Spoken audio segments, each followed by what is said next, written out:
Hi everyone. మొన్న తుఫాన్ వచ్చినప్పుడైతే 3 days holidays ఇచ్చారు కదా, అమ్మ వాళ్ళ ఇంటికైతే వెళ్ళామన్నమాట. షాప్స్ అన్నీ క్లోజ్ చేస్తున్నాయి. ఎక్కడైనా ఏమైనా కొనుక్కొచ్చుకుందాము అంటే నేచర్ ఇలా చల్లగా వాతావరణం ఉన్నప్పుడేమో ఏదో ఒకటి తినాలి అని చెప్పి అనిపిస్తుంది. అప్పుడే యూట్యూబ్లో కనిపించింది ఈ కారం అన్నం. ఇంకా ఫ్లాష్ లైట్ వేసుకొని మరి గ్యాస్ స్టవ్ దగ్గర ప్రయోగం స్టార్ట్ చేశాను అనమాట.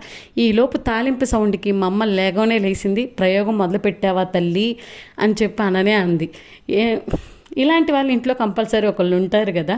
ఒకళ్ళేమో ఆ వంట దగ్గరికే రారు, ఒకళ్ళేమో వచ్చి రాని వంటలతో కుటుంబంలో అందరిని హింసిస్తూ ఉంటారు. నేనేమో సెకండ్ కేటగిరీ, మా చెల్లేమో ఫస్ట్ కేటగిరీ. నేను వండిని తినేదేమో మా చెల్లి, తిన్న తర్వాత ఏమో బాగానే ఉంది అని చెప్పిద్ది. మా అమ్మ తిట్టేటప్పుడేమో తను బాగానే వండుతుంది కదా అని చెప్పి వెనకేసుకుని ఒక్కసారి కూడా రాదు. మరి అదేంటో, ఒకవేళ నన్ను తిడుతుంటే హ్యాపీగా ఫీల్ అవుతారో ఏంటో ఈ చెల్లెళ్ళు, అస్సలు అర్థం కాదు.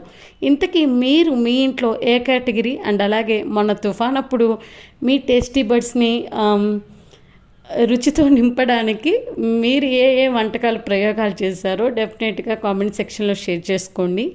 అండ్ దెన్ వీడియో నచ్చితే లైక్ చేయండి. ఇంతకీ కారం అన్నం చెప్పలేదు కదా, ఉప్పు కారం వేసి తాలింపు వేసాను అంతే అనమాట. సో వీడియో నచ్చితే లైక్ చేయండి. Bye bye.